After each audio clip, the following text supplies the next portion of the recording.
Ay naku, mga kasisi, pupunta na naman kami sa labas. Wala daw doon sa dulong-dulo. Papalabas pa daw yung ng entrance. Eh, paano yan pagbalik? Sabihin mo sa guard na magpa-photocopy. Tapos babalik tayo uli. Oo, sabihin na. Sasabihin na lang namin sa guard. Sabihin na naman, meron doon sa kabila. Ewan ko na lang. Nandito pa rin kami sa loob ng school. Hindi pa kami tapos.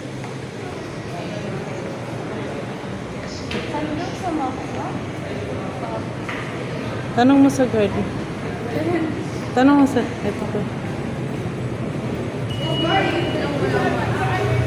Para mamaya pag... Tanong mo na.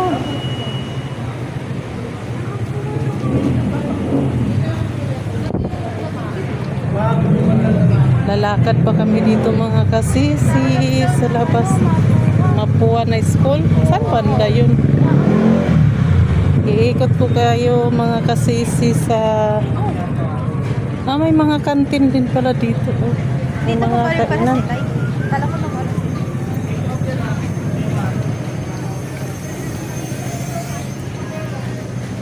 Malayo pa ba yun? Malapit lang. Ay mga kasisi. Kami ba yan? Harap ko ng mapuha.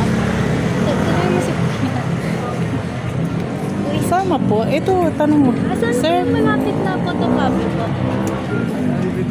Diyan o. Ayan Diyan. po. Kaya. Anong mapuwa ito? Mapuha na. Talaga? Tara. Sorry. Gina, photocopy pala. Malapit. Dito kami sa labas mga kasis kasi photocopy pa siya. Yan parang mapuwa. Yan pala sa kabila, mapuwa. Tapos magkatabi lang pala sila ng Lyceum. Doon banda ang Lyceum. Tapos dito yung mapuwa. Mga mapuwa pala dyan. Ito may mga kainan. Madaming mga kainan din dito mga kasis. Si Regine magpa-photocopy pa siya. Ayan siya.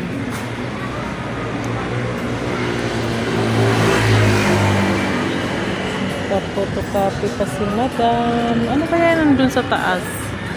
Daanan ba yan dyan? Ayan, mga kasisi. Uy, may kabayo dito, may kalisa. Gulat na ako dun May kalisa pala dito sis. Try nga natin magsakay. Dami mga estudyante din pala nag-asikaso na. Eugene, magkano pa nakagod?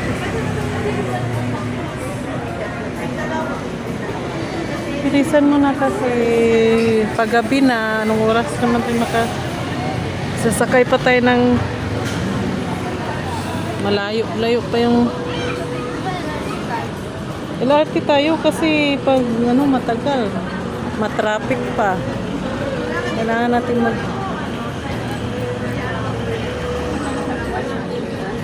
dito yung yung Xerox copy kung may ipapagawa sa paperworks mo dyan. Yan si Ate Regine nagpila pa rin, ganun pa rin.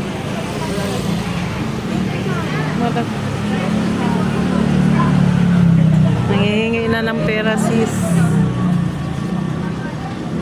6 pesos.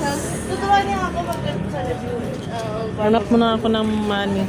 6 pesos. Eugene.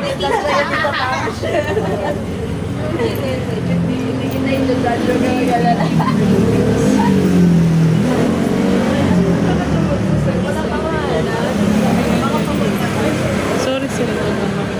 Okay lang.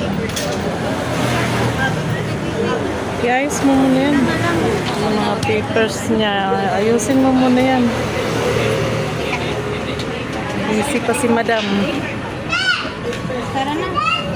O sige mga kasisi, thank you for watching.